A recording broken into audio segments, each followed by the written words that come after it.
চিজে ভরা চিকেন বল। সন্ধ্যার টিফিনে যদি এমন সুন্দর চিকেন চিজ বল খুব সহজেই বাড়িতে বানিয়ে নেওয়া যায় তাহলে কেমন হয় বলুন তো। হ্যাঁ, কয়েকটা টিপস অ্যান্ড ট্রিক্স ফলো করলেই আপনারাও রেস্টুরেন্টের মতো এমন পারফেক্ট চিকেন চিজ বল বাড়িতেই বানিয়ে নিতে পারবেন। আর এটা বাইরে থেকে যেমন ক্রাঞ্চি, ভিতর দিয়ে সেই রকম চিজি আর খুবই টেস্টি খেতে হয়। নমস্কার বন্ধুরা, সবাইকে দ্য বেঙ্গলি কিচেনে স্বাগতম। আজকে আমাদের রেসিপি চিকেন চিজ বল। আমি এখানে প্রথমে 200 গ্রাম বোনলেস চিকেন নিয়েছি। এইবার এটাকে একটা মিক্সার জারে নিয়ে 4টে চেরা কাঁচা লঙ্কা, 9 থেকে 10টা রসুন কোয়া, 1 ইঞ্চি আদা দিয়ে একটা মিহি পেস্ট করে নেব। এখন এই পেস্টটাকে একটা পাত্রে ঢেলে নেব। এইবার এর মধ্যে আমরা অ্যাড করব স্বাদমতো নুন, 1 চামচ গোলমরিচের গুঁড়ো, 2 চামচ চিলি ফ্লেক্স, 2 চামচ পিৎজা অরিগানো। নুনের পরিমাণটা কিন্তু এখানে একটু বুঝে দেবেন, কারণ চিজের মধ্যে নুন থাকে।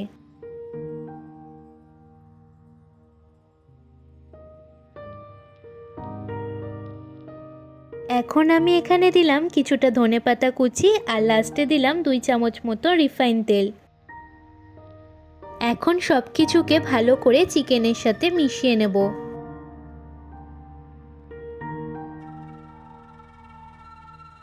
মেশানো হয়ে গিয়েছে। এখন লাস্টে আমি এখানে বাইন্ডিংয়ের জন্য দিচ্ছি 2 চামচ বিস্কুটের গুঁড়ো। আপনারা এখানে বিস্কুটের গুঁড়োর পরিবর্তে ব্রেড ক্রাম্বসও দিতে পারেন। এটাকেও আমি চিকেনের সাথে ভালো করে মিশিয়ে নেব। এখন চিজ বলটার কোটিং করার জন্য আমি একটা বাটিতে নিয়ে নিচ্ছি 2 চামচ কর্নফ্লাওয়ার। এর মধ্যে হাফ চামচ গোলমরিচের গুঁড়ো দিয়ে একটা পাতলা মিশ্রণ তৈরি করে নেব। আপনারা চাইলে ডিম দিয়েও এই কোটিংটা করতে পারেন। এখন চিজ বলের ভিতরের ফিলিংয়ের জন্য আমরা নিয়ে নিয়েছি চিজ। অবশ্যই মোজরেলা চিজ ব্যবহার করবেন, নর্মাল চিজ দিয়ে কিন্তু এটা হবে না। এই চিজগুলোকে কিন্তু দেখুন ছোট ছোট টুকরো করে কেটে নিয়েছি। এখন চিকেনের যে মিশ্রণটা আমরা তৈরি করে রেখেছিলাম সেখান থেকে কিছুটা অংশ নিয়ে ফার্স্টে গোল করে তারপরে মাঝখানে হাত দিয়ে প্রেস করে চিজের টুকরোটা দিয়ে চারিদিক দিয়ে এইভাবে গোল করে বলের আকারের করে নিতে হবে। আর একটা আপনাদের করে দেখাই।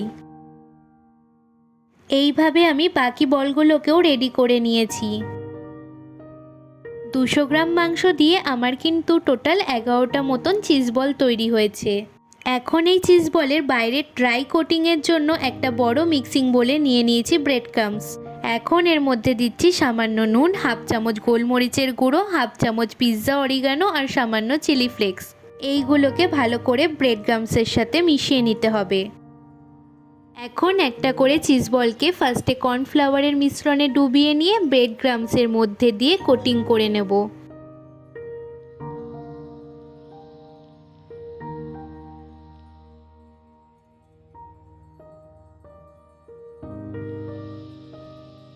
একবার কোটিং করা হয়ে গেলে এটাকে আবার কর্নফ্লাওয়ারের মিশ্রণে ডুবিয়ে নিয়ে তারপরে ব্রেড ক্রাম্বসের বাটিতে নিয়ে ডবল কোটিং করে নেব।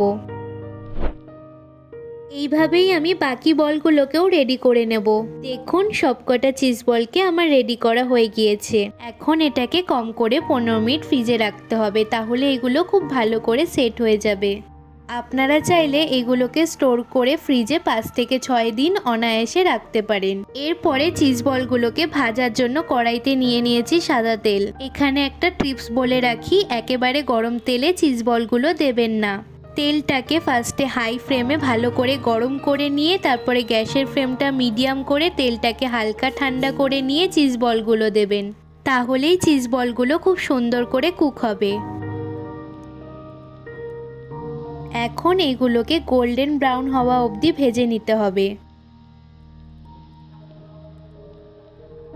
দেখুন বলগুলো কি সুন্দর গোল্ডেন ব্রাউন কালারের হয়ে গিয়েছে। এখন এই বলগুলোকে আমি তেল থেকে তুলে নেব। এইভাবে আমি বাকি বলগুলোকেও তেলে দিয়ে ভেজে নেব।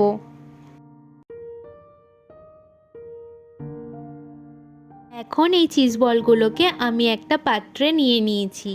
একটা চিজ বল আপনাদেরকে ভেঙে দেখাই, এটা ভিতর দিয়ে কতটা সুন্দর হয়েছে। আপনারাও এইভাবে চিকেন চিজ বল বাড়িতে বানিয়ে দেখুন, ছোট থেকে বড় সবারই খুব পছন্দ হবে। রেসিপিটা যদি আপনাদের ভালো লেগে থাকে তাহলে ভিডিওটিতে একটি লাইক করে দেবেন। আর এই রকম নতুন নতুন রেসিপির ভিডিও পাওয়ার জন্য আমার চ্যানেলটিকে প্লিজ সাবস্ক্রাইব করে নেবেন। দেখা হচ্ছে পরের ভিডিওতে নতুন রেসিপির সাথে।